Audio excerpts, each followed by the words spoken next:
Bible not mandara ichawa ne mwana. Bible likati mandara ichawa ne pamwiri. Yes, you can understand.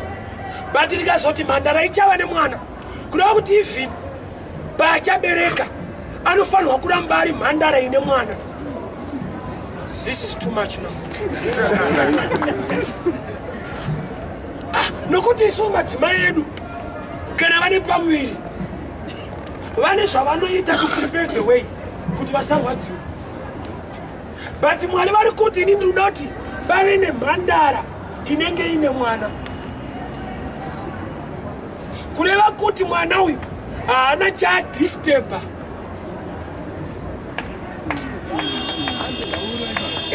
Nokuti nzwa Joseph anoda kuroora mhandara yake. God knows that. Kuti Joseph anoda kuroora mhandara. Saka I will make sure kuti ndichamusiyira iri mhandara.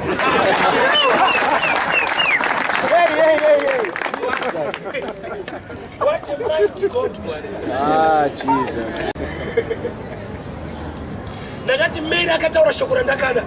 Zanzi yeshedema muri pano. Anzanzi ida yaifa. Aunozati zvinorevei. Ari kuti chirwere hachina basa. Lazaro haana kuurayiwa nechirwere. Akaurayiwa nokuti mamusipo. Dai manga muri pano. Lazaro haifa. Kuti hatina basa necancer. Hatina basa neHIV. Tine basa nepresence yenyu. Zvekuti muchiputu wedu haana kuurayiwa nekurwara. Akaurayiwa nokuti mamusipo. Yes. Believe the impossible. That's the language of God. Zakeo ari mupfupi nokuti akada kuona Jesu zvakaitika. Haana kuchinja height. Desire yake became his height. Aida kuona Jesu. Believe the impossible. Joseph uri kotwe, but chiroto chiri mauri, it's so big.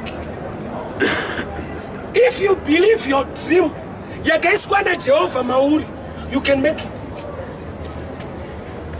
No matter the dream is so big, the one who placed the dream in you is so big as well.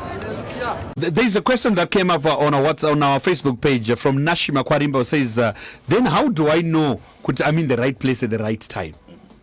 That's where it comes. Nyaya kunamata Mwari nekutsvaka Mwari ende chimwe besides kuti wanamata Mwari nekutsvaka Mwari. Area yauri gifted yaunoziva kuti is the right place anofanirwa kuva.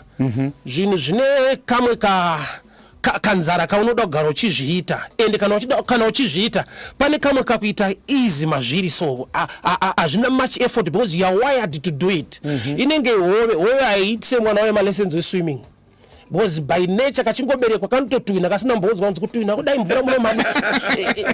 It's a system yakadyarwa naMwari within you yekuti chinhu ichocho chinokumuvha chinokupusha chinoita. Ini ndisanda kushumira kubasa kwandaishanda ndaitaurisa zvingaita so kuti vanhu vaitomboti uyo mvesa anotaura pane kambani panext door akatouya zvanzi pane munhu anoswera achita noise kuworkshop kwenyu anotaurisa so mvesa akaita sei but I didn't know kuti ndingotaura muwrong area but kutaura ndokubasa so chinenge chirimo but unoona uchishandisira muwrong area chete. Yes. What all right side ndozonati okay I'm a speaker but ndaitaura kusina mari ndaitaura kusina basa.